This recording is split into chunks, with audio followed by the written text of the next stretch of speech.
তিন বন্ধু। এক বন্ধুর ছিল পেট্রোলের দোকান, আর এক বন্ধু ছিল তুলার দোকান, আর এক বন্ধুর ছিল কাঠের দোকান। আল্লামা নাই, কিন্তু আল্লামার কথাটি আজ হৃদয়ে ভাসে, বারবার মনে পড়ে। কোরআনের পাখি যদি আজ থাকতো বাংলার জমিনে, কোরআন শোনার জন্য, তাফসীর শোনার জন্য এমন কোন মাঠ নাই যেখানে জায়গা দেওয়া যেত, ঠিক কিনা? যারা ঈমান আনবে, সৎ কাজ করবে, আল্লাহ রাব্বুল আলামিন দুই ধরনের ব্যক্তিদের শর্ত দিচ্ছেন। যারা ঈমান আনবে, সৎ কাজ করবে, আল্লাহ রাব্বুল আলামিন তাদের সাথে ওয়াদাবদ্ধ হয়েছেন কি? লা ইয়াস্তাখলিফান্নাহুম ফিল আরদ, জমিনের রাজত্ব, জমিনের প্রতিনিধিত্ব, জমিনের ক্ষমতা তোমাদেরকে দান করা হবে। শর্ত হলো দুইটা, ঈমান আনতে হবে এবং সৎ কাজ করতে হবে, ভালো ভালো কাজ করতে হবে। আল্লাহ রাব্বুল আলামিন এবার বলছেন, শুধুমাত্র তোমাদের সাথে কি ওয়াদা করলাম, শুধুমাত্র তোমরা যে জাতি, এই জাতির কাছে কি ওয়াদা করলাম? পূর্বে যত জাতি আমি পাঠিয়েছি সকল জাতির কাছে এই ওয়াদা করেছিলাম, আর আমার ওয়াদা পূরণ করেছিলাম। আল্লাহ তাআলার কাছে মন থেকে, হৃদয় নিংড়ানো, আবার মন থেকে বলি আলহামদুলিল্লাহ। কেন বললাম আলহামদুলিল্লাহ? আজকের এই সাজানো ফুল বাগান পাওয়া সত্ত্বেও সবার ভাগ্যে এখানে বসে কোরআনের মধু সংগ্রহ করার সুযোগ এবং সৌভাগ্য জুটবে না।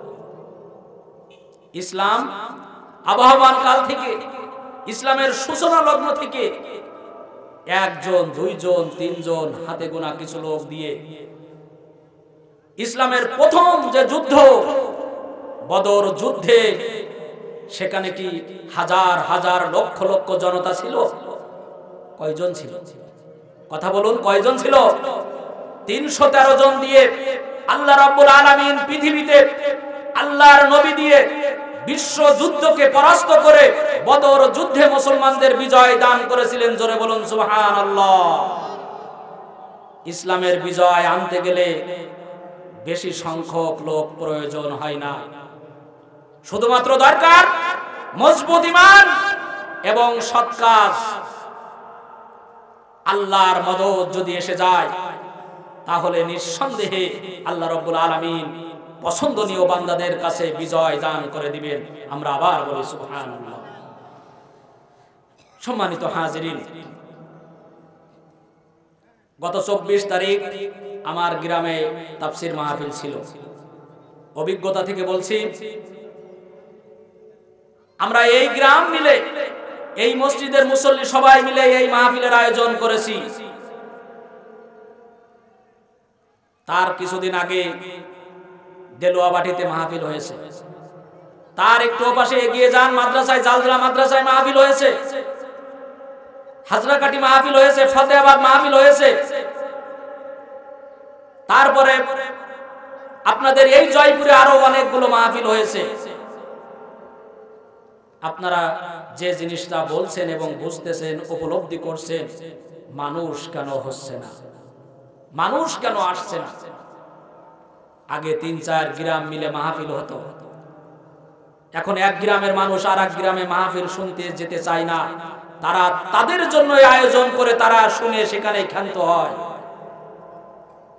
আজকে এই গ্রামে যারা মাহফিল দিয়েছেন, আপনারা অন্য গ্রামের লোক আসবে এটা আশা করেন কিভাবে? তারা তো আপনাদের আগে মাহফিল দিয়ে শুনে বসে তারা আমল করা শুরু করেছে। আজকের এই মাহফিল শুধুমাত্র জয়পুর বিশ্বাস পাড়ার মাহফিল। এই মাহফিল ধন্য করবে জয়পুর বিশ্বাস পাড়ার মসজিদে যত মুসল্লি আছে, তারাই এখানে উপস্থিত হয়ে এই মাহফিল ধন্য করবে, ঠিক কিনা? বলুন ঠিক কিনা? অন্যান্য গ্রাম থেকে, পাড়া থেকে লোক আসবে এই আশা আপনি করেন কি করে? তারা তো আপনাদের আগে মাহফিল দিয়ে বসে আছে, মাহফিল তারা শুনেছে, তাদের আর দরকার হবে না। আপনাদের দরকার হয়েছে, আপনারা দূর দূরান্ত থেকে আলেম উলামা ডেকে এনেছেন, অতিথি করেছেন।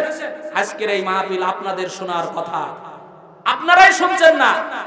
আবার দোকানে বসে কত সুন্দর করে বলছেন যে মাহফিলে এখন লোক হয় না। ইসলামের চরম ক্ষতি করছেন আপনি। কোরআনের কথা শুনে মানুষ আসে না, এই কথা আপনি বলে কি বোঝাতে চাচ্ছেন? আপনি উপস্থিত হন, আপনি আসুন, আমরা মিলে শুনি। সম্মানিত উপস্থিতি, আমি এই কথাগুলো আপনাদের ভুল ভাঙানোর জন্য বলছি। সব জায়গায় এই আলোচনা হচ্ছে। আপনারা যারা আয়োজন করেছেন সেই আয়োজক বৃন্দ সামনে আসুন। যারাই মুসল্লি আছেন আমি আপনাদের কাছে অনুরোধ করে বলছি আপনারা আসুন, না হলে বদনাম হয়ে যাবে এই গ্রামে। কি বদনাম? জয়পুর বিশ্বাস পাড়ায় মাহফিল গিয়েছিলাম, হাতে গোনা কয়েকজন লোক গেছিল, লোক হয়নি। আপনাদের গ্রামের বদনাম হয়ে যাবে। অতএব গ্রামের সম্মান রক্ষার্থে আমি আপনাদের কাছে অনুরোধ করছি, মাহফিল স্থলে চলে আসুন। দোকানপাট, চা পান, বিড়ি সিগারেট অনেক খেয়েছেন, অনেক আড্ডা দিয়েছেন। আজকের দিনটা তাফসীর মাহফিলের জন্য কি ওয়াকফ করা যাবে না? আজকের দিনটা কি তাফসীর মাহফিলের জন্য সব বাদ দিয়ে এখানে এসে বসে যাওয়া যাবে না? তাহলে কেন দূরে আছেন? আমি সকল আপামর জনতাকে বলছি আপনারা চলে আসুন। সম্মানিত উপস্থিতি, আমি যে আয়াত তেলাওয়াত করেছি তার আগে আমি শিরোনামটি আপনাদের বলে নিচ্ছি। আমার কথাগুলো আপনারা বুঝবেন এবং সাড়া দিবেন। আপনারা জানেন আমি শিক্ষক মানুষ। যদি আপনারা সাড়া না দেন, শ্রোতা সাড়া না দেয়, তাহলে শিক্ষকরা মঞ্চে থেকে কথা বলতে পারে না, তার যে স্পিচ সেগুলো ডেলিভারি দিতে পারে না। ঈমান এবং সৎ কাজ, কি বলেছি বলেন? ঈমান এবং সৎ কাজ করলে আমাদের কি লাভ, কি পুরস্কার আর কি ক্ষতি, আমরা এই বিষয়ে আজকে খতিয়ে দেখার চেষ্টা করব ইনশাআল্লাহ। ওমা তৌফিক ইল্লা বিল্লাহ। আল্লাহ রাব্বুল আলামিন বলছেন, ওয়া'আদাল্লাহুল্লাযীনা আমানু মিনকুম ওয়া আমিলুস সালিহাত,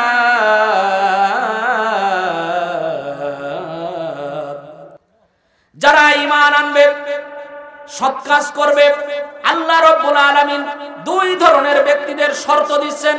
যারা ঈমান আনবে, সৎ কাজ করবে, আল্লাহ রাব্বুল আলামিন তাদের সাথে ওয়াদাবদ্ধ হয়েছেন কি লা ইস্তাখলিফান্নাহুম ফিল আরদ, জমিনের রাজত্ব, জমিনের প্রতিনিধিত্ব, জমিনের ক্ষমতা তোমাদেরকেই দান করা হবে। শর্ত হলো দুইটা, ঈমান আনতে হবে এবং সৎ কাজ করতে হবে, ভালো ভালো কাজ করতে হবে। আল্লাহ রাব্বুল আলামিন এবার বলছেন, শুধুমাত্র তোমাদের সাথে কি ওয়াদা করলাম, শুধুমাত্র তোমরা যে জাতি, এই জাতির কাছে কি ওয়াদা করলাম, পূর্বে যত জাতি আমি পাঠিয়েছি সকল জাতির কাছে এই ওয়াদা করেছিলাম আর আমার ওয়াদা পূরণ করেছিলাম। সুবহানাল্লাহ। দুই নম্বরে আল্লাহ রাব্বুল আলামিন কি করবেন?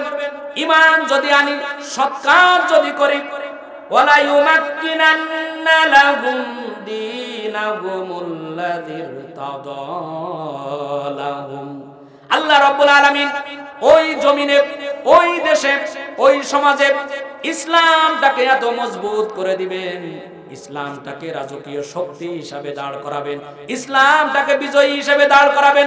কোন মানুষ যেন ইসলামের যত প্রকার লাভ আছে, যত প্রকার সুযোগ সুবিধা আছে, ইসলামের কোন সুযোগ সুবিধা থেকে যেন বঞ্চিত না হয়, আল্লাহ রাব্বুল আলামিন সেই ব্যবস্থা করবেন। তিন নম্বরে ঈমান যদি আনো, সৎ কাজ যদি করো, আল্লাহ রাব্বুল আলামিন তিন নম্বরে যে পুরস্কার দিবেন, ওয়ালা ইউবাদদিলান্নাহুম মিন বা'দি খাউফিহিম আমনা, তিন নম্বরে পুরস্কার হলো ইসলাম বিজয়ী হওয়ার আগে তোমরা যে ভয়ে ছিলে, সংকয়ে ছিলে, বিপদে ছিলে, বালা মুসিবতে ছিলে, হামলা মামলা নির্যাতনে ছিলে, সকল প্রকার বালা মুসিবত, হামলা মামলা, জেল জুলুম, ভয় থেকে আল্লাহ রাব্বুল আলামিন নিরাপত্তা দান করবে। সুবহানাল্লাহ। এটা ছিল আজকের আয়াতের অনুবাদ। তাহলে কি বললাম? ঈমান আনতে হবে, সৎ কাজ করতে হবে। এখন আমরা কি সবাই ঈমানদার? আমরা যারা এখানে বসে আছি সবাই কি ঈমানদার? ঈমান এনেছি? আপনারা আমাকে বলুন, একজন হিন্দু থেকে মুসলমান হবে, বলুন তো, তার বাপ, দাদা, স্ত্রী, পুত্র, সন্তানাদি সকলকে ফেলে রেখে আসতে হবে কিনা? সে কি সাথে করে কিছু আনতে পারবে? সাথে করে কিছু আনতে পারবে? ঈমান আনার শর্ত হলো দুইটা। ঈমান আনার শর্ত কয়টি?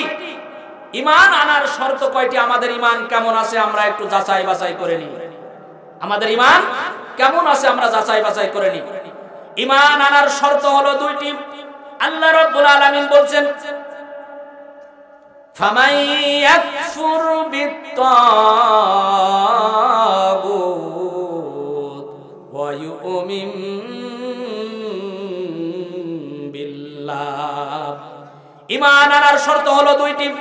ঈমান কবুল করার পূর্বের শর্ত হলো দুইটি। এক নম্বরে তাগুত শক্তিকে অস্বীকার করতে হবে, তাগুত শক্তিকে অস্বীকার করতে হবে। দুই নাম্বার শর্ত হলো তাগুত অস্বীকার করে তার জীবন চলার পথে সকল ক্ষেত্রে ইসলামটা মানতে হবে, ইসলামের আনুগত্য করতে হবে, ইসলামটা প্রতিষ্ঠা করে দিতে হবে। কোরআন হাদিস ছাড়া তার কোনো প্রকার জীবনে চলার কোনো সুযোগ নাই। তাহলে ঈমান আনার পূর্বে শর্ত কয়টি বলুন? ঈমান আনার পূর্বে শর্ত হলো দুইটি। এক নম্বরে তাগুতকে অস্বীকার করতে হবে। তার মানে তাগুত মানে কি? একজন হিন্দু যেভাবে ইসলাম গ্রহণ করার আগে সে তার পরিবার, আত্মীয় স্বজন, টাকা পয়সা, সন্তানাদি, মা বাপ সব কিছু বিসর্জন দিয়ে তাকে এবার পড়তে হবে লা ইলাহা ইল্লাল্লাহু মুহাম্মাদুর রাসূলুল্লাহ। লা ইলাহা এর অর্থই হলো, লা ইলাহা অর্থই হলো পৃথিবীর কোন তাগুত শক্তিকে মানি না, পৃথিবীর কোন মুশরিকদের মানি না, পৃথিবীর কোন মূর্তি মানি না, পৃথিবীর কোন ক্ষমতা মানি না। ইল্লাল্লাহ শুধুমাত্র আল্লাহকে মানি, কেবলমাত্র আল্লাহ রাব্বুল আলামিনকে মানি। আল্লাহ রাব্বুল আলামিন এখানে বললেন প্রথমে তোমাকে অস্বীকার করতে হবে দুনিয়ার কোন প্রভুকে মানি না, দুনিয়ার কোন উপাস্যকে মানি না, দুনিয়ার কোন মূর্তি মানি না, দুনিয়ার কোন দেব দেবতাকে মানি না। দুই নম্বরে শুধুমাত্র কেবলমাত্র আল্লাহ রাব্বুল আলামিনকে মানি। আল্লাহর কোরআন ছাড়া কিছু বুঝি না, হাদিস ছাড়া কিছু বুঝি না, ইসলাম ছাড়া কিছু বুঝি না। কোরআন, হাদিস, ইসলাম আর আল্লাহ রাব্বুল আলামিনকে সাথে নিয়ে দুনিয়ার জীবন পরিচালনা করতে চাই। তাহলে ঈমান আনার পূর্বে শর্ত কয়টি বললাম? দুইটি। এক নম্বরে তাগুত শক্তি অস্বীকার করতে হবে। সকল মুফাসসির কারক একমত এই তাগুত শক্তি, তাগুত বলা হয় পাঁচ প্রকার, তাগুত বলা হয় পাঁচ ধরনের কাজকে, পাঁচ ধরনের জিনিসকে। কয় ধরনের বলুন? তাগুত আমরা চিনবো এবার। তাগুত কি? আমরা ঈমান এনেছি, আপনাদের কাছে যদি জিজ্ঞাসা করি তাগুত কি বলতে পারবেন? তাগুত শক্তি কি বলতে পারবেন? ঈমান কিভাবে এনেছেন? ঈমান কিভাবে আনলেন? ঈমান কি আমাদের আছে? আমাদের ঈমান যদি থাকতো তাহলে আমরা কেন মায়ের খাই? ফিলিস্তিনে কেন মুসলমান মায়ের খাচ্ছে? বাংলাদেশের মুসলমান কেন বিগত দিনে মায়ের খেয়েছে, এখনো খাচ্ছে? কেন মুসলমান হয়ে মুসলমানে মারামারি, হানাহানি, কাটাকাটি, রক্তপাত? ইরাক, ইরান, সিরিয়া, লিবিয়া সবাই কি ভালো আছে? চেচনিয়া, বসনিয়া ভালো আছে? সবাই তো মুসলমান, সবাই তো ঈমানদার, মায়ের খায় কেন? আল্লাহ রাব্বুল আলামিন পূর্বের জাতিরা যারা ঈমান এনেছিল তাদেরকে বলেছিল ওয়া ইযা কিলা লাহুম আমিনু কামা আমানান নাস। হে নবী, ও হে নবী, তোমার উম্মতদেরকে বলে দাও, এই আরববাসীদেরকে বলে দাও, এই সাহাবীরা যেমন ঈমান এনেছে, সাহাবীরা যেমন মজবুত ভাবে ঈমান এনেছে, এই মজবুত ভাবে ঈমান আনতে আরববাসীদেরকে বলে দাও। ঈমান যদি সাহাবীদের মতো আনতে পারে, মজবুত ভাবে ঈমানের উপরে ইস্তিকামাত করতে পারে, টিকে থাকতে পারে, জেল জুলুম, হামলা মামলা, নির্যাতন, যত বাধা বিপত্তি আসুক না কেন, এই ঈমানের উপরে যদি টিকে থাকতে পারে আল্লাহ রাব্বুল আলামিন তাদেরকে রাজত্ব দান করবেন। সুবহানাল্লাহ। দান করেছিলেন না? আল্লাহ তাআলা মক্কা বিজয় দিয়েছিলেন, মদিনা বিজয় দিয়েছিলেন। রাসূল সাল্লাল্লাহু আলাইহি ওয়াসাল্লাম 27টি যুদ্ধের সেনাপতির দায়িত্ব পালন করে বিশ্ববাসীকে দেখিয়েছেন ঈমান এবং সৎ কাজ করলে আল্লাহর ক্ষমতা দুনিয়াতে এসে ধরা দেয় কি দেয় না? জোরে বলুন সুবহানাল্লাহ। তাগুত শক্তি বলছিলাম, তাগুত হলো 5 ধরনের। তাগুত শক্তিকে চিনতে হবে। তাগুত শক্তি হলো 5 ধরনের। কোরআনের কাছে জিজ্ঞাসা করলাম তাগুত শক্তি প্রথমটা কি? কুরআনুল কারীম এবার বলছেন কত সুন্দর করে কোরআনুল কারীম বলছেন, এক নম্বরে হলো শয়তান। তোমাদের শয়তান হলো ইন্নাহু লাকুম আদুউম মুবিন। এক নাম্বার শয়তান। এই কথা বলার সাথে সাথে আপনারা মনে করেছেন যে সে আজাজিল শয়তানের কথা বলছে। এই শয়তান কি সে আজাজিল শয়তান? এই দুনিয়াতে আমাদের মাঝে, আমাদের সাথে, আমাদের আশেপাশেই আছে। এক নাম্বার শয়তান। এই শয়তান কি? যে শয়তান আমাদেরকে মূর্তি পূজার দিকে ডাকে, যে শয়তান আমাদেরকে বলে ধর্ম যার যার, উৎসব সবার, এই বলে আমাদেরকে পূজা পার্বণে নিয়ে যায় না, এরা হলো প্রথম শয়তান। যে শয়তান তার প্রভুর দিকে আমাদেরকে নিয়ে যায়, যে শয়তান তাদের প্রসাদ আমাদেরকে খাওয়াতে চায়, যারা তাদের চিন্তা চেতনা কুসংস্কারকে মুসলমানদের উপরে চাপিয়ে দিতে চায়, এরা হলো এক নম্বরে শয়তান, তাগুত শক্তি। এদেরকে পরিহার করতে হবে। যদি পরিহার করতে না পারি তাহলে বুঝতে হবে ঈমানের সমস্যা আছে। তাহলে এক নাম্বার হলো প্রকাশ্য শয়তান। যে শয়তান আমাদের আল্লাহ থেকে, আমাদের প্রভু থেকে দূরে রাখতে চায়, আমাদের ঈমান থেকে দূরে সরিয়ে নিতে চায়। আল্লাহ রাব্বুল আলামিন বলছেন, আলাম আ'হাদ ইলাইকুম ইয়া বানি আদম আল্লাহ তা'বুদুশ শাইতান। আল্লাহ তাআলা আফসোস করে বলছেন, ও আদম শয়তান, ও আদম সন্তান, আমি কি তোমাদের সাথে ওয়াদাবদ্ধ হইনি? আমি কি তোমাদের বলে রাখিনি? আমি কি তোমাদের প্রতিজ্ঞাবদ্ধ হইনি? তোমাদেরকে আমি বলে দেইনি শয়তানের আনুগত্য করবে না, তোমরা ওদের কথা শুনবে না, ওদের মূর্তি পূজায় যাবে না, ওদের দেব দেবতার কাছে যাবে না, ওদের প্রসাদ তোমরা খাবে না। যদি তোমরা খাও তাহলে আল্লাহ রাব্বুল আলামিনের সাথে তোমরা শিরিক করে বসে থাকবে। নাউজুবিল্লাহ। এটা করা যাবে? এটা করা যাবে না। আল্লাহ তাআলা আদমকে আফসোস করে বলছেন, আদম সন্তান, আমি তোমাদের বলেছিলাম শয়তানের ইবাদত করো না, শয়তানের কথা শুনো না, তারপরেও তোমরা শুনেছো। ফিরে আসো, ফিরে আসো। তোমরা জেনে রাখো, ইন্নাহু লাকুম আদুউম মুবিন। এই শয়তান তোমাদের প্রকাশ্যে তোমাদের সাথেই থেকে তোমাদের ওদের লাইনে নিয়ে যেতে চায়। বলুন তো, এরা প্রকাশ্যে না গোপনে? এই শয়তানগুলো প্রকাশ্যে না গোপনে? আমাদের সাথেই ছিল, থেকে আমাদের বলেছিল, বুঝাইছিল, মুখস্থ করাইছিল ধর্ম যার যার, উৎসব সবার। এখনো বলে, তাই না? আমরা বিরত থাকবো, ফিরে থাকবো। দুই নম্বরে তাগুত শক্তি হলো তারা, তাগুত হলো তারা আল্লাহর বিধান পরিহারকারী, পরিহার করে যারা নিজের আল্লাহর বিধান মানে না, জনগণকে নিজের বিধান, আল্লাহর বিধান মানতে দেয় না, এরা হলো তাগুত। কি বললাম? নিজেরা কোরআন মানে না, আবার মানুষদের মানতে দেয় না। মানব রচিত আইন তৈরি করে বসে আছে কিনা? মা বোন যারা আছেন, মা বোনদের ওই জায়গায় সংকলন হচ্ছে, আপনারা এগিয়ে আসুন, মা বোনরা এগিয়ে আসুন, সামনের দিকে এগিয়ে এগিয়ে বসুন। সম্মানিত ভাইরা, দুই নাম্বার তাগুত শক্তি হলো তারা নিজেরা যারা আইন মানে না, আল্লাহর আইন মানে না, জনগণকে মানতে দেয় না, না মানার জন্য যা করার তারা তাই করে, কৌশল অবলম্বন করে, জোর জবরদস্তি করে, আইন জারি করে, সকল প্রকার বাহিনী তাদের উপরে লেলিয়ে দেয়। এরা হলো তাগুত শক্তি। আল্লাহ তাআলা বলছেন, আলা লাহুল খালকু ওয়াল আমর। সৃষ্টি যার, আইন চলবে তার। আল্লাহ রাব্বুল আলামিন আসমান, জমিন, পাহাড়, পর্বত, গ্রহ, তারকারাজি সব সৃষ্টি করেছেন। এখানে তোমরা কেন নিজেরা নিজেদের জন্য আইন তৈরি করে বসে আছো? আইন যদি নিজেরা নিজেদের জন্য তৈরি করো, শান্তি তোমরা পাবে না। কোনোদিন শান্তি তোমাদের পরিবারে আসবে না, সমাজে শান্তি আসবে না, রাষ্ট্রে শান্তি আসবে না, আন্তর্জাতিক পর্যায়ে কোনো জায়গায় তোমরা শান্তি পাইবে না। শান্তি করে যদি তোমরা বমি করে মারাও যাও, তাহলে তোমরা শান্তি পাইবে না।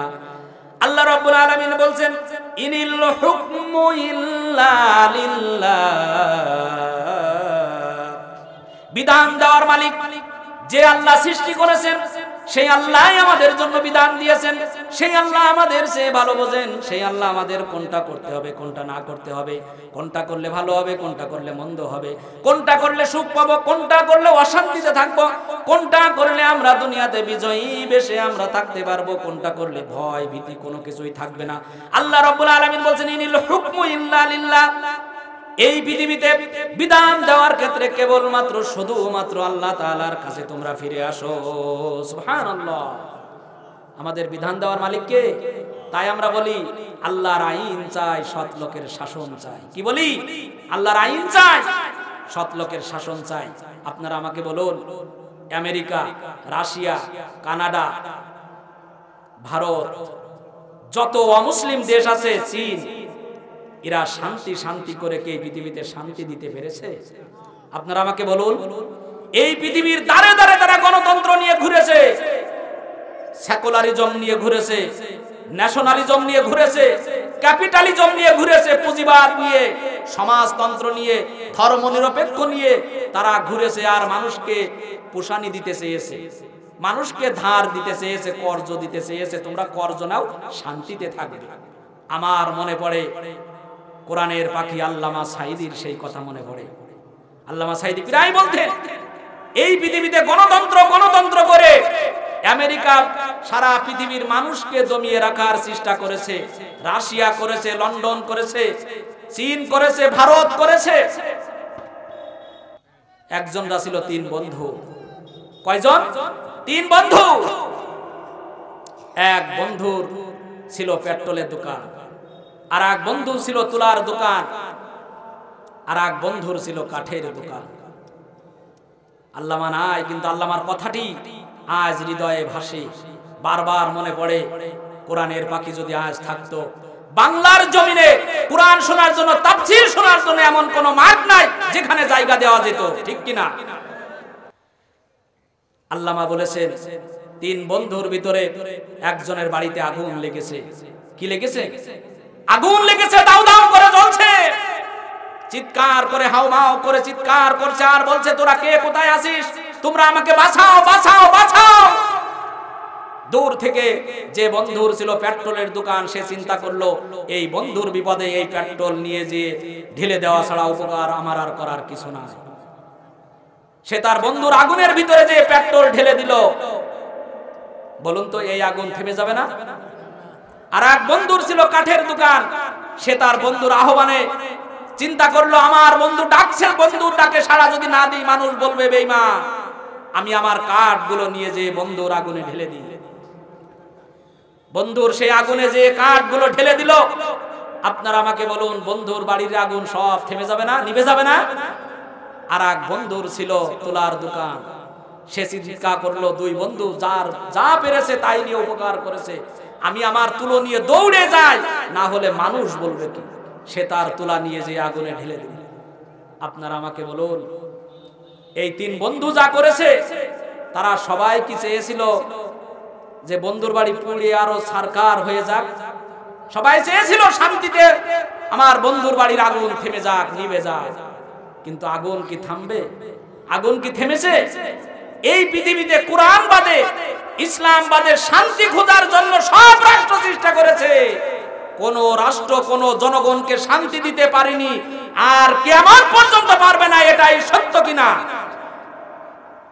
প্রিয় উপস্থিতি, দুই নাম্বার বলছিলাম, নিজেরা যারা কোরআন মানে না, কোরআন মানার ব্যবস্থা যারা করে না, তারা হলো তাগুত শক্তি। আল্লাহ তাআলা বলছেন, এই তাগুত শক্তিরা কি করে? ইউরিদুনা আইয়াতাহাকামু ইলাত তাগুত। এরা যখন রাষ্ট্রীয় ক্ষমতায় যায়, তখনই আল্লাহর আইন বাস্তবায়ন করার বাদ দিয়ে তারা লেনিনের কাছে চলে যায়, কার্ল মার্কসের কাছে চলে যায়, গণতন্ত্রের কাছে চলে যায়, এগুলো দিয়ে শান্তি খোঁজার চেষ্টা করে। এরা হলো তাগুত শক্তি। খবরদার, খবরদার, ইসলাম ছাড়া, কোরআন ছাড়া, হাদিস ছাড়া তোমরা কোনোদিন আল্লাহর কাছ থেকে সরে যেয়ে শান্তি খুঁজে পাবে না। তিন নম্বরে তাগুত শক্তি হলো তারা, আল্লাহ তাআলা যে বিধান দিয়েছেন, কোরআনে যে বিধান দিয়ে বিচার ফয়সালা করার কথা বলা হয়েছে, এই কোরআনের বিধান দিয়ে বিচার ফয়সালা না করে, বিচার ফয়সালায় যারা নিজেরা নিজেদের মতো করে, আল্লাহর আইন বাদ দেয়, এই লোকগুলো যারা এই কাজ করে, এই লোকগুলোই হলো তাগুত। তাহলে 3 নাম্বার কি বললাম? যারা আল্লাহর আইন বাদ দিয়ে নিজেরাই বিচার ফয়সালা করে। আপনারা বলুন, আল্লাহর আইন এখানে বাস্তবায়ন করার ক্ষেত্রে সকলেই বুঝতো, অ্যাটেনশন আমার দিকে থাকে, আল্লাহর আইন বাস্তবায়ন করার ক্ষেত্রে, বিচার করার ক্ষেত্রে ইমানদার যারা তারা চিন্তা করত, বিচার যদি সুষ্ঠুভাবে না করি আল্লাহ আমাদের ছাড়বে না। কিন্তু যখন মানুষেরা বিচার করা শুরু করেছে, তখনই চলে এসেছে স্বজন প্রীতি, পরিবার প্রীতি, আত্মীয় প্রীতি চলে এসেছে না? যার কারণে বিচার ফয়সালা কি আর সেই সুষ্ঠুভাবে হয়? আপনারা আমাকে বলুন, সুষ্ঠুভাবে হয়? আল্লাহ তাআলা 2 নম্বরে বলছেন, ওয়ামান লাম ইয়াহকুম বিমা আনজালাল্লাহু ফাউলাইকা হুমুজ জালিমুন। আল্লাহর আইন বাদ দিয়ে নিজেরাই নিজেদের আইন দিয়ে বিচার করে যারা, তারাই হলো জালেম। দুনিয়াতে জালেম খোঁজার জন্য তোমরা জাদুঘরে যেও না, জালেম খোঁজার জন্য তোমরা পাগলা গারদে যেও না, তোমাদের আশেপাশে জালেম বসে আছে। সুষ্ঠু বিচার করে না।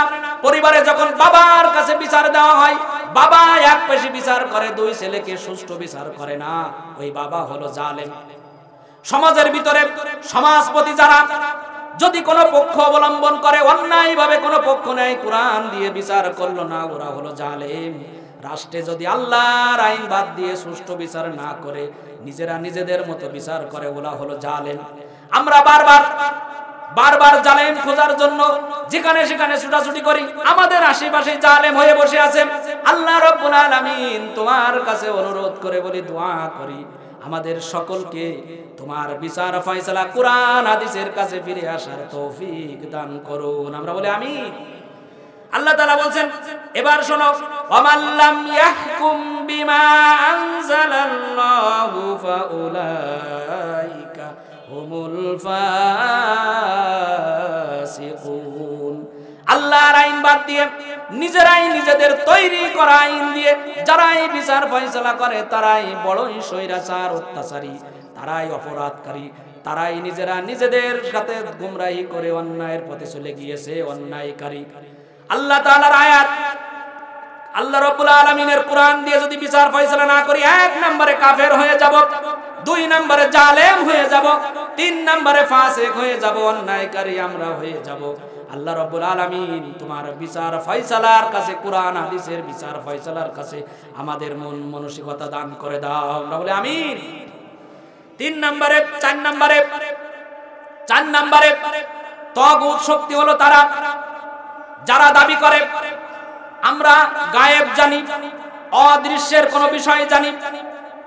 আমরা ইমানদার হয়ে ইলম না জানার কারণে, কোরআন হাদিস না জানার কারণে আমরা জ্যোতিষীদের কাছে চলে যাই, যে বলি আমার জীবনের ভাগ্য নির্ধারণ করে দাও। বলেন তো, যে ভাগ্য নির্ধারণ করতে বসে আছে সেও কি ইমানদার দাবি করে না?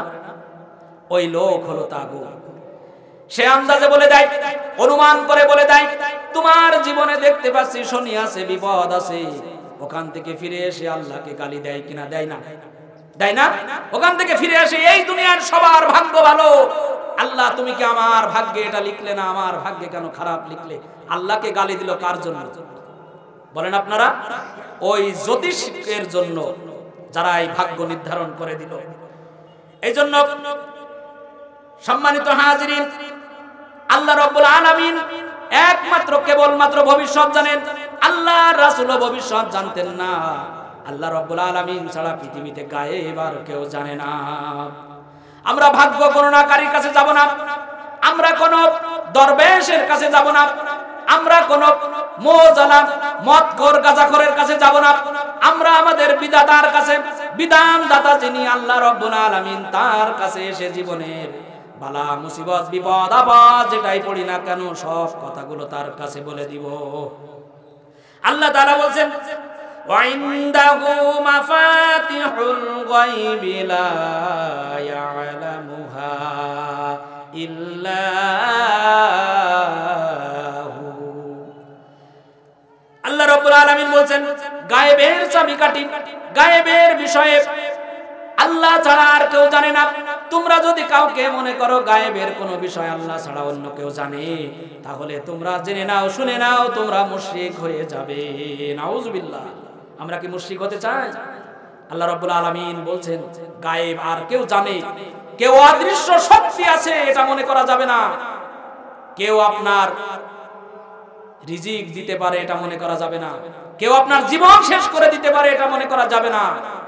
কেউ আপনার ক্ষতি করতে পারে এটা মনে করা যাবে না। কোন মানুষের বদ নজরে লেগেছে এটা মনে করা যাবে না। আল্লাহ রাব্বুল আলামিন এবার বলছেন 5 নম্বরে, মনে আছে আপনাদের? 1 নম্বরে তাগুত হলো শয়তান, 2 নম্বরে তাগুত হলো যারা আল্লাহর আইন বাদ দিয়ে নিজেরাই আইন তৈরি করে বসে আছেন, 3 নম্বরে শক্তি, 3 নম্বরে তাগুত হলো আল্লাহর আইন বাদ দিয়ে যারা বিচার ফয়সালা করে, 4 নম্বরে তাগুত হলো গায়েব বিষয়ে যারাই দাবি করে বসে আছে আমরা গায়েব জানি, 5 নম্বরে ধর্মযাজক যারা, ধর্মযাজক যারা, ভণ্ড পীর যারা, মাজার পূজারী যারা, এরা মাজারে বসে বসে গাজায় টান মেরে বলে মানুষের উপকার করার ক্ষমতা এই মাজারের আছে। তোমরা মাজারে আসবে, মাজারের সিজদা দাও, মাজারের কাছে চাও। এই বাংলাদেশে আছে না এখনো? এই বাংলাদেশ থেকে উঠে গেছে কি? এই মাজার ভাঙ্গা নিয়ে 5 তারিখের 5 জুলাইয়ের পরে মাজার ভাঙ্গা নিয়ে অনেক কিছু হয়ে গেল না? অনেক কিছু হয়ে গেল, আমরা দেখলাম। মাজার ভাঙ্গা খারাপ কি ভালো আমি সেটা বলছি না, কিন্তু মাজারের পক্ষে কোনো লোক আছে, আমরা কি তাদেরকে ইমানদার হিসাবে মনে করতে পারি? কারণ ঈমান আনার পূর্ব শর্ত ছিল এই মাজারকে শক্তির কিছু মনে করা যাবে না, এই মাজার কিছু দিতে পারে এটা মনে করা যাবে না, বিশ্বাস করা যাবে না। সম্মানিত উপস্থিতি, এই 5 ধরনের তাগুত শক্তিকে যদি অস্বীকার করতে পারি, আল্লাহ রাব্বুল আলামিন এবার বলেন ফামাই ইয়াকফুরু বিত্তাগুত। প্রথম তোমাকে তাগুতকে অস্বীকার করতে হবে, অন্তর থেকে ঝেড়ে মুছে সাফ করে তোমাকে তাদের বিরুদ্ধে দাঁড়াতে হবে। তারপরে ওয়ায়ুমিন বিল্লাহ, এরপরে ঈমান আনতে হবে। আমরা এগুলো না ছেড়ে ঈমান এনে বসে আছি, ঠিক কিনা বলুন? আমরা এগুলো না ছেড়ে ঈমান এনে বসে আছি, যার কারণে তো মায়ের আমরাই খাচ্ছি, যার কারণে এই মুমিনদের ভিতরে, ঈমানদারদের ভিতরে এই বাংলাদেশে 97-98% মুমিন ঈমানদার মুসলমান। তা সত্ত্বেও কেন ভাইয়ে ভাইয়ে মারামারি? কেন সমাজে মারামারি? কেন এই রাষ্ট্রে মারামারি? মারামারি কি বন্ধ হয়েছে? তাহলে কি আমরা ঈমানদার হতে পেরেছি? সমাজে কেন মারামারি? পরিবারে কেন মারামারি? কেন ভাই আর এক ভাইকে দেখতে পারছি না? কেন এক বোন আর এক বোনের সম্পত্তি ফাঁকি দিচ্ছি, এক ভাই আর এক ভাইয়ের সম্পত্তি ফাঁকি দিচ্ছি?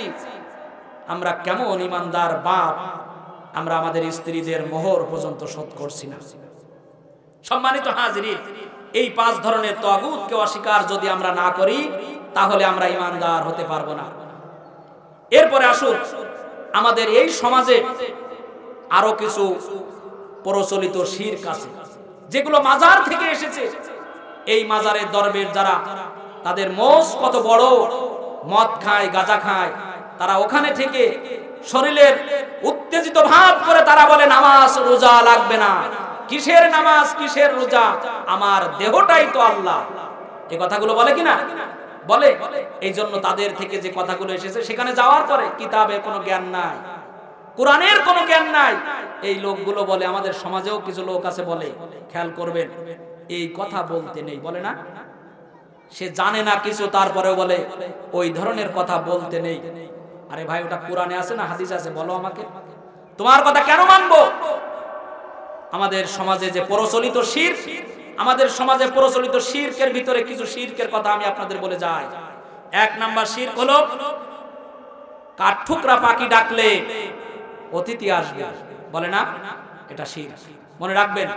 সমাজে প্রচলিত যে শিরক, কাঠঠুকরা পাখি ডাকছে, নিশ্চয়ই মনে হয় আজ অতিথি আসবে, এটা ভুল। কাক ডেকে বাড়ির উপর দিয়ে যদি চলে যায়, তাহলে বলি নিঃসন্দেহে এই গ্রামের কেউ না কেউ কয়েকদিনের ভিতরে মারা যাবে, বলি কিনা? এটা শিরক। এরপরে আমরা বলি পিছন দিক থেকে ডাকতে নেই, বলি কিনা? অমঙ্গল হয়, পিছন দিক থেকে ডাকতে নেই, যে সামনে যাচ্ছে তাকে সামনে যেতে দাও, এই কথাগুলো বলি না? এই কথাগুলো বলি। এরপরে আমরা বলি অমুক সময়ে অমুক কিছু খেলে আমাদের অমঙ্গল হয়, বলি কিনা? চন্দ্র সূর্য যখন চন্দ্র গ্রহ লাগে, সূর্য গ্রহ লাগে, তখন আমরা গর্ভধারিণী মা বোনদের কিছু খেতে দেই না, কিছুই খেতে দিই না। তাদেরকে বলি এখন যদি খাও তাহলে বিকলাঙ্গ হবে সন্তান। গর্ভে সন্তান আসার পরে মা বোনদেরকে আমরা আর মাছ কাটতে দেই না, মাছ পরিষ্কার করতে দেই না। এগুলো শিরক আযীম, এগুলো সমাজে করা যাবে না। এছাড়া আরো কিছু শিরক আছে, সেটা হলো আল্লাহর নাম বাদ দিয়ে অন্য কারোর নামে কসম করা, যেগুলো আমরা অহরহ করে যাচ্ছি। এক নম্বরে আমরা কসম করি গাছের কসম। এই গাছ ছুঁয়ে বলছি, বলে না গ্রাম্য ভাষায়, গাছ ছুঁয়ে বলছি হারাম। আপনি শিরক করলেন। মাথায় হাত দিয়ে বলছি, শিরক করলেন। ওই সূর্যের কসম করে বলছি, শিরক করলেন। কোরআনের কসম করে বলছি, শিরক করলেন। এই কসমগুলো কি করা যাবে? শুধুমাত্র কেবলমাত্র কসম হবে আল্লাহ রাব্বুল আলামিনের নামে, এছাড়া পৃথিবীতে কারোর নামে কসম করা হারাম। মনে থাকবে? সম্মানিত যুবক ভাইদের উদ্দেশ্যে বলছি, এতক্ষণ আমরা যারা কথা বললাম আপনাদের উদ্দেশ্যেই কথা বলেছি, যা বলেছি ঈমান আনার কথা বলেছি, ঈমানটাকে মজবুত করার কথা বলেছি। যুবক ভাইদের কথা বলছি, যুবক ভাইদেরকে বলছি, এই পৃথিবীতে তোমরা যদি তোমাদের আত্মীয় স্বজন, পিতামাতা, স্ত্রী, পুত্র, সন্তান, যা কিছু হোক না কেন, দুনিয়ার সকল মানুষের চেয়ে আল্লাহ রাব্বুল আলামিনকে যদি ভালোবাসতে না পারো, তাহলে আল্লাহ রাব্বুল আলামিন তোমাদেরকে ভালোবাসবেন না। নাউজুবিল্লাহ।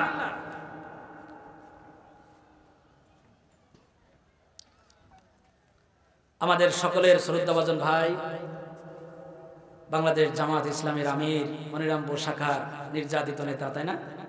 মাজলুম নেতা, এই জয়পুরের মাজলুম নেতা।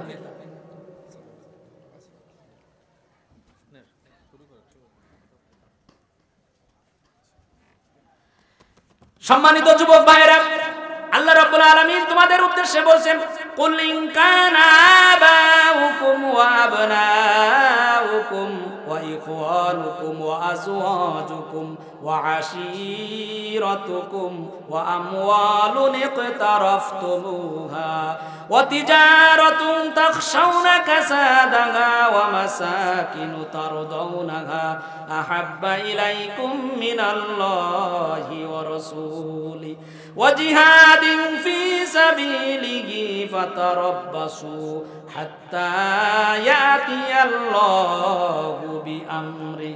যুবক ভাইরা, যারাই আমার আলোচনা শুনছেন, যুবক ভাইদের উদ্দেশ্যে বলছি, দূর দূরান্তে যারাই আছেন, তোমরা যদি তোমাদের পিতামাতার চেয়ে, তোমরা যদি তোমাদের সন্তানাদির চেয়ে, তোমরা যদি তোমাদের ভাই বোনদের চেয়ে, তোমরা যদি তোমাদের স্ত্রীদের চেয়ে, তোমরা যদি তোমাদের আত্মীয় স্বজনদের চেয়ে আল্লাহ রাব্বুল আলামিনকে বেশি ভালোবাসতে না পারো, তাহলে আল্লাহ রাব্বুল আলামিনের বিচার, আল্লাহ তাআলার চূড়ান্ত ফয়সালা আসার জন্য অপেক্ষা করো।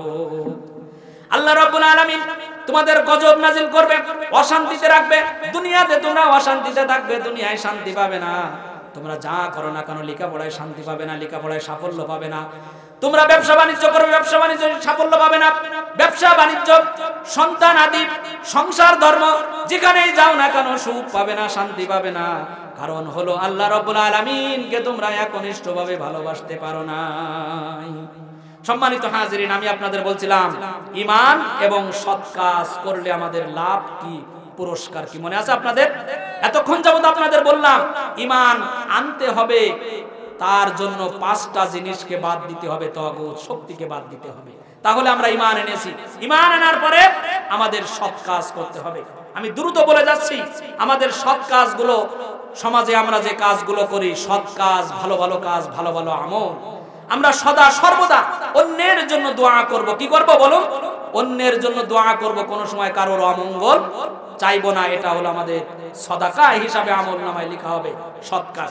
2 নম্বরে জ্ঞান বিতরণ করব, জ্ঞানের ব্যবস্থা করব। আজকের এই তাফসীর মাহফিলের ব্যবস্থা যারাই করেছে, নিঃসন্দেহে সৎ কাজ করেছে, ভালো কাজ করেছে। তাফসীর মাহফিলের আয়োজন যারাই করেছে, সবচেয়ে ভালো সৎ কাজ করেছে, উত্তম সৎ কাজ করেছে। আল্লাহ রাব্বুল আলামিন কিয়ামতের দিন দুনিয়া এবং আখিরাতে তাদেরকে উত্তম জাযা দান করবেন। আমরা বলি সুবহানাল্লাহ। 3 নম্বরে আপনার কাছে যে উপদেশ নিতে আসুক, যে সমস্যার কথা বলুক, আপনার যতটুকু স্বার্থে গোলায় আপনি সৎ উপদেশ তাকে দিবেন, তাকে সান্ত্বনা দিবেন, সৎ উপদেশ দিবেন, ভালো পরামর্শ দিবেন। এই ভালো পরামর্শ, ভালো উপদেশ যদি দেন, সেই উপদেশ দেওয়ার কারণে যদি সে ভালো কোনো জায়গায় পৌঁছাতে পারে, আপনার সৎ কাজ হিসাবে গণ্য হবে। 4 নম্বরে, অসহায়কে সাহায্য করবেন। আবাল বৃদ্ধ বনিতা দল মত নির্বিশেষে যারাই অসহায়, যারাই কাজ করতে পারে না, যারাই আপনাদের চেয়ে দুর্বল, যারাই আপনাদের চেয়ে গরিব অসহায়, এদেরকে সাহায্য সহযোগিতা করতে হবে। এরপরে সবচেয়ে মারাত্মক যে সমস্যা, সৎ কাজ হিসাবে কেন আমরা এটা বুঝি না, আমাদের সন্তানগুলোকে সুসন্তান হিসাবে গড়ে তুলবো, আমাদের সন্তানগুলোকে আলেম বানাবো, সন্তানগুলোকে জগৎ বিখ্যাত মুহাদ্দিস বানাবো, মুফতি বানাবো, সন্তানগুলোকে দুনিয়াবি জ্ঞান অর্জনের পাশাপাশি কিতাবি জ্ঞান, আল্লাহর জ্ঞান, কোরআনের হাদিসের জ্ঞান দিয়ে আমরা তাদেরকে পরিপূর্ণ করে তুলবো। আল্লাহ রাব্বুল আলামিন আমাদের তৌফিক দান করুন। আমরা বলি আমিন। আমাদের সন্তানগুলোর দিকে লক্ষ্য করবেন, মনে থাকবে সন্তানগুলো মানুষ করতে হবে। এই সন্তান যদি ভালো কাজ করে, আপনি কবরে শুয়ে সওয়াব পাবে, এটা সদকায়ে জারিয়া না? আবার এই সন্তান যদি গাজার আসরে বসে, এই গুনাহ কেন কবরে বসে, কবরে শুয়ে আপনি নেবেন না, তা তো হবে না। মনে থাকবে, সওয়াব যেমন নেবেন, গুনাহও তেমন নিতে হবে। এজন্য সাবধান, নেককার সন্তান রেখে যেতে হবে, সৎ সন্তান রেখে যেতে হবে। এরপরে মানুষদেরকে ক্ষমা করতে হবে। আপনার সাথে অন্যায় করেছে, বেশি কথা বলেছে, জেল জুলুম মামলা নির্যাতন করেছে, যাই করুক না কেন, আল্লাহর নবীর আদর্শ ছিল, আল্লাহর নবীর গুণ ছিল, আপনার যতটুকু সাধ্যে কুলায় আপনি তাদেরকে ক্ষমা করে দিবেন। আমরা সকলকে ক্ষমা করতে পেরেছি?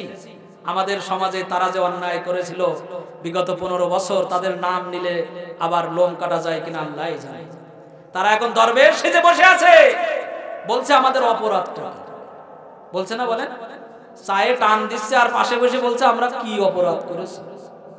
নিমক হারাম, অমানুষ।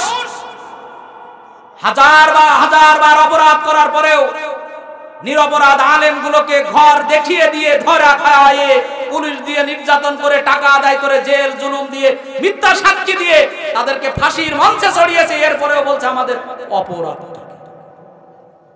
এর যে নির্লজ্জ বেহায়া জাতি আমার জীবনে দেখেছি বলে আমার মনে পড়ে না। অনুতপ্ত হওয়া উচিত ছিল, ক্ষমা চাওয়া উচিত ছিল।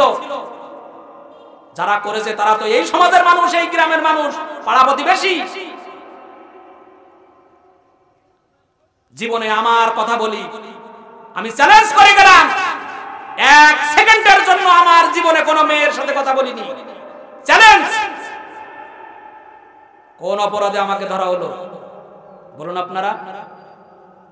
কোন অপরাধে? অপরাধ শুধু একটাই, তাগুত শক্তিকে অস্বীকার করেছিলাম।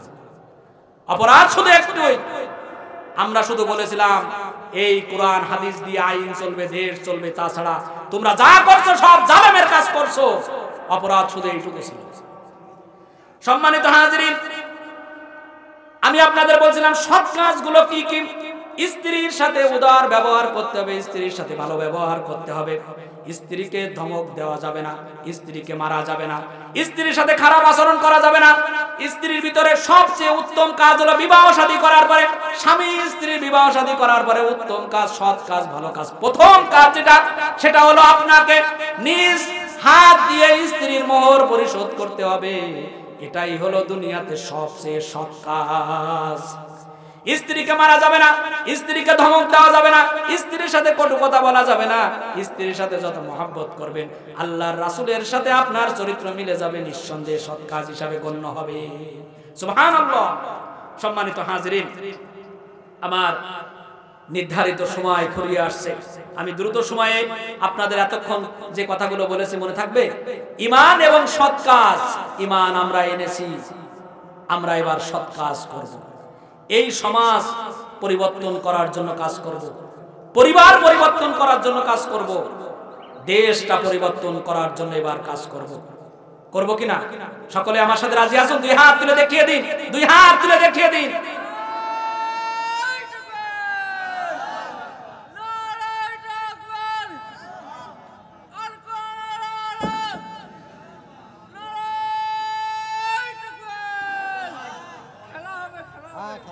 সম্মানিত হাজিরিন, ঈমান যদি আনি আর যদি সৎ কাজ করি, মানব সেবা কাজ করতে পারি, মানুষের দ্বারে দ্বারে সেবাগুলো পৌঁছায় দিতে পারি, মানুষের উপকারে কাজ করতে পারি, মানুষের সকল সমস্যাগুলো দূরীভূত করতে পারি, মানুষের কল্যাণে যদি আমার জীবন নিবেদিত হতে পারে, তাহলে আমরা বুঝবো ঈমান এনেছি আর সৎ কাজ করেছি। আল্লাহ রাব্বুল আলামিন এবার বলছেন ঈমান আনা এবং সৎ কাজ করলে দুনিয়াতে আমরা 3টা পুরস্কার পাবো। কয়টা বলুন? দুনিয়াতে 3টা পুরস্কার পাবো, আর আল্লাহ তাআলা আখিরাতে আমাদের 3টা পুরস্কার দিবেন। তাহলে দুনিয়াতে কয়টি আর আখিরাতে কয়টি? শর্ত হলো ঈমান এবং সৎ কাজ করতে হবে, ভালো কাজ করতে হবে। এই কথার ভিতরে কোনো ভেজাল আছে? ঈমান আনতে হবে আর সৎ কাজ করতে হবে, ভালো ভালো কাজ করতে হবে। অমানুষের মতো কাজ করা যাবে না, কারোর প্রতি জুলুম করা যাবে না। নিজের স্ত্রীকে তো অমানুষ মনে করি, নিজের সন্তানদের গোলাম মনে করি, দাস মনে করি, কত অন্যায় অপরাধ না করি, এগুলো আর করা যাবে না। সৎ কাজ, তাহলে ঈমান যদি আনি, সৎ কাজ যদি করি, দুনিয়াতে আমরা 3টা পুরস্কার পাবো। কোরআনের কাছে জিজ্ঞাসা করলাম, ও কোরআন, আমাদেরকে বলে দাও আমরা ঈমান এনেছি, সৎ কাজ করেছি, ঈমান যদি আনি, সৎ কাজ যদি করি, দুনিয়াতে আমাদের 3টি পুরস্কার দিবে। সেই 3টি পুরস্কার কি কি? 1 নম্বরে পুরস্কার, কোরআন এবার উত্তর দিচ্ছে, 1 নম্বরে ঈমান যদি আনো, সৎ কাজ যদি করো, তাহলে তোমাদের দুনিয়াতে 1 নম্বরে পুরস্কার দিব, লা ইয়াস্তাখলিফান্নাহুম ফিল আরদ, জমিনের রাজত্ব দিব, রাষ্ট্রীয় ক্ষমতায় তোমাদের নিব, এই রাজত্ব দান করব, তোমাদেরকে কোরআন দিয়ে, ইসলাম দিয়ে শাসন করার সুযোগ আমি তোমাদেরকে করে দিব। সুবহানাল্লাহ। 1 নম্বর পুরস্কার কি? ঈমান এবং সৎ কাজ যদি করি, দুনিয়ার রাজত্ব আমাদের দান করবে। আপনারা বলুন, সাহাবীদেরকে আল্লাহ দান করেছিলেন না? অর্ধ পৃথিবী শাসন করেছিল ওমর ঈমান এবং সৎ কাজ করার কারণে। আল্লাহর রাসূল ঈমান আনলেন, সৎ কাজ করলেন, 2টি কারণে মক্কা জয় করার তৌফিক আল্লাহ দান করেছিলেন, মদিনা জয় করার তৌফিক দান করেছিলেন। গোটা পৃথিবী আল্লাহর রাসূলের পদদলিত হয়েছিল, পায়ে এসে সিজদায় পড়েছিল। ঠিক কি ঠিক না? এজন্য ঈমান আনতে হবে আর সৎ কাজ করতে হবে। 1 নম্বরে ঈমান এবং সৎ কাজ যদি করি, দুনিয়াতে রাজত্ব পাবো।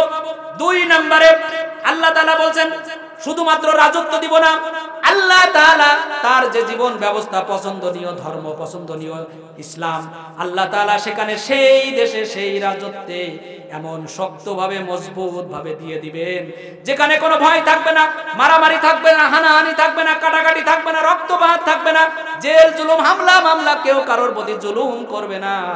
নারীগুলো, স্ত্রীগুলো, মেয়েগুলো গভীর রজনীতে যদি রাস্তায় চলাচল করতে চায়, কেউ বাধা দিবে না, ডাকাতের ভয় থাকবে না, সন্ত্রাসের ভয় থাকবে না, কোনো প্রকার চাঁদাবাজি, টেন্ডারবাজি, কোনো প্রকার হামলা মামলা থাকবে না। কারণ সেখানে ইসলামটা আল্লাহ গাড়িয়ে দিয়েছেন, মজবুত করে দিয়েছেন। আল্লাহ ক্ষমতা যখন দিবেন, তখন ইসলামটা সেখানে কায়েম হয়ে গেছে না? কায়েম হয়ে যাওয়ার পরে শান্তির ধারা আসমান থেকে নেমে আসা শুরু করেছে। ঠিক কিনা? সেখানে সবাই শান্তিতে ঘুমাচ্ছে, কারোর কোনো ভয় নাই। 3 নম্বরে আল্লাহ রাব্বুল আলামিন বলছেন, ক্ষমতা তোমাদের দিব, ইসলামটা সেখানে মজবুত করে দিব। 3 নম্বরে তোমাদেরকে এমন শক্তি সামর্থ্য তোমাদের দিয়ে দিব, এমন শক্তি সামর্থ্য দেওয়ার কারণে তোমাদের অবিজিত যারাই পরাজিত বরণ করেছে, ইসলামের সাথে পারেনি, ইসলামের সাথে গাদ্দারি করেছিল, যারা ইসলামের বিপক্ষে ছিল, তাদের উপরে তোমাদের বিজয় যখন দান করেছি, তখন তাদের উপরে তোমাদের এমন শক্তি দিয়েছি, তোমাদের ভয়ে তারা এখন থাকবে। সুবহানাল্লাহ। আল্লাহ সেটাই আমরা চাই কি চাই না? আল্লাহ আমাদের মনের আশা আকাঙ্ক্ষা কবুল করুন। সম্মানিত হাজিরিন, ঈমান আনি যদি, সৎ কাজ করে যদি, আখিরাতে আমরা 3টি পুরস্কার পাবো। আখিরাতে কয়টি পুরস্কার পাবো? আখিরাতে 3টি পুরস্কার পাবো। আল্লাহ তাআলা বলছেন, 1 নাম্বার পুরস্কার দেওয়া হবে কিয়ামতের দিন, আখিরাতে যেদিন বিচার ফয়সালা করা হবে, সেদিন ঈমান আনার কারণে, সৎ কাজ করার কারণে। ওয়া'আদাল্লাহুল্লাযীনা আমানু ওয়া আমিলুস সলিহাত, যারা ঈমান আনবে, সৎ কাজ করবে, লাহুম মাগফিরাতুন ওয়া আজরুন আযীম। যারা ঈমান আনবে, সৎ কাজ করবে, আদালতে আখিরাতে আল্লাহর কাছে যখন বিচার ফয়সালা হবে তাদের জীবনের সকল গুনাহগুলো ক্ষমা করে দেওয়া হবে। সুবহানাল্লাহ। এক নম্বরে কি হবে? জীবনের সকল গুনাহগুলো ক্ষমা করে দেওয়া হবে। দুই নম্বরে কিয়ামতের দিন, বিচার ফয়সালার দিন, দুই নম্বরে আল্লাহ রাব্বুল আলামিন আমাদের বিরাট জান্নাত দান করবেন। কোথায় পেয়েছি? কোরআনের কাছে জিজ্ঞাসা করলাম, কোরআন আমাদেরকে জীবনের সকল গুনাহ শুধু ক্ষমা করে দিয়ে কি ক্ষান্ত হবে আল্লাহ রাব্বুল আলামিন? আল্লাহ তাআলা এবার বলছেন, না না না, আমি তোমাদের সকল গুনাহ ক্ষমা করে দিয়ে ক্ষান্ত হব না। আমি এবার তোমাদের কি করব শুনো। ওয়াল্লাযীনা আমানু ওয়া আমিলুস সলিহাত উলাইকা আসহাবুল জান্নাহ। আমি এবার তোমাদের বিরাট জান্নাতে প্রবেশ করাবো, যে জান্নাতের ভিতরে তোমরা আরাম আয়েশ করার জন্য সব কিছু পেয়ে যাবে। সুবহানাল্লাহ। তাহলে দুই নাম্বার কি? আমাদের গুনাহ ক্ষমা হবে। দুই নাম্বার আল্লাহ জান্নাত দান করবে।